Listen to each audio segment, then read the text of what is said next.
नमस्कार दोस्तों, स्वागत है आपका एक बार फिर आज के मेरे इस वीडियो में। देखो दोस्तों, आईडीबीआई बैंक प्राइवेटाइजेशन को लेकर रोज नए अपडेट आ रहे हैं और साहब ऐसा ही अपडेट आया है कल रात को समय नहीं मिल पाया वीडियो बनाने का, तो मैंने सोचा आज आपके लिए वीडियो उस अपडेट के ऊपर बना दूं। देखो दोस्तों, अपडेट क्या है, मेरी पिछली अगर आप वीडियो देख रहे होंगे तो बहुत कुछ मैंने उसमें बता रखा है कि सरकार की लगातार आरबीआई के साथ डिस्कशन चल रहा था। कुछ इशू थे आईडीबीआई स्टेक सेल को लेकर, उस इश्यूज को रिजोल्व करने के लिए, दूर करने के लिए साहब आरबीआई के साथ सरकार लगातार मंत्रणा कर रही थी। अब फाइनली आरबीआई ने सब अपना इसको जो भी इशू थे उसको रिजोल्व कर दिया है और सरकार को एक नोट दे दिया है।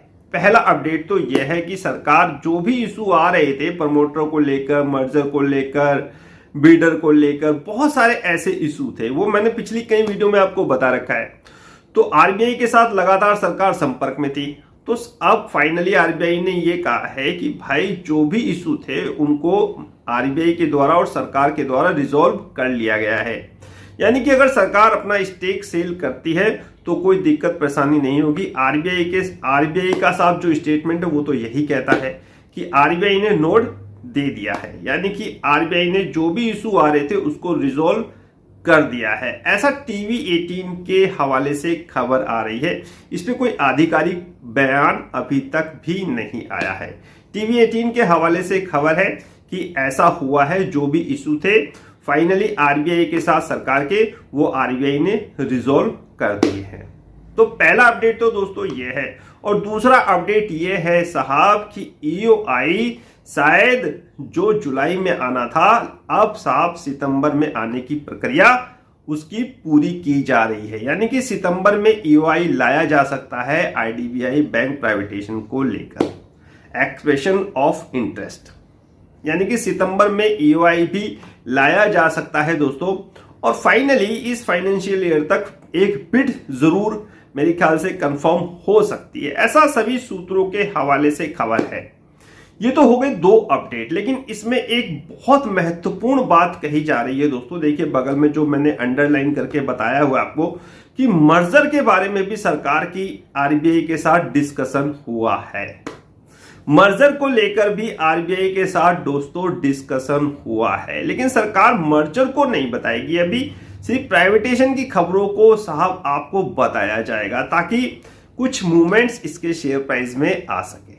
तो इन चीजों को थोड़ा सा समझना चाहिए। मर्जर के ऊपर भी डिस्कशन हुआ है, मैंने उसी क्लिप को अंडरलाइन करके आप लोगों के लिए लगाया है। ये चीजें दोस्तों ढूंढ के निकाल के सोच समझ के लिए आपके लिए लेके आनी पड़ती हैं, ताकि अगर आप प्राइवेटाइजेशन की खबर से कोई दिक्कत परेशानी हो तो उसके बीच में ये खबर दिल को थोड़ा सा सुकून प्रदान करती है कि मर्जर के लिए भी दोस्तों बात हुई है। और मैंने आपसे हमेशा कह रखा है फाइनली जो आईडीबीआई का कुछ अगर साहब निजीकरण या सरकार स्टेक सेल की बात करती भी है तो इसका सिर्फ रास्ता एक होगा और वो एलआईसी है। जी हाँ दोस्तों, एलआईसी के अलावा मुझे कोई विकल्प दिखाई नहीं देता।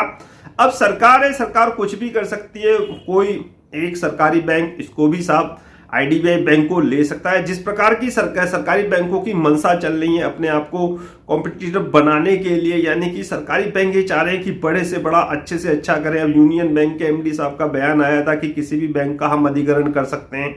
तो इस बयान को मैं जोड़ के देखता हूं तो मुझे तो बहुत सारे विकल्प नजर आते हैं। तो आईडीबीआई बैंक के लिए तो दो विकल्प मेरे सामने इस समय है। पहली प्रायोरिटी एलआईसी एंड दूसरी कोई भी सरकारी बैंक साहब इसका अधिग्रहण भी कर सकता है। ऐसे मेरे खुद के अपने पर्सनल व्यूज हैं और साहब ये व्यूज अभी यहीं तक सीमित हैं। फाइनल डिसीजन सरकार को लेना है, देखते हैं आगे क्या होगा। ये दो अपडेट थे कि आरबीआई ने साहब जो भी सरकार के साथ इशू से उसको रिजॉल्व कर लिया है और साहब ईओआई सितंबर तक आईडीबीआई बैंक प्राइवेटाइजेशन के लिए लाया जा सकता है और एक बिड भी इस फाइनेंशियल ईयर में फाइनल हो सकती है। तो इसी के साथ वीडियो होता है यही समाप्त। नेक्स्ट वीडियो में नए अपडेट के साथ होगी मुलाकात, तब तक इंतजार। फाइनली नमस्कार।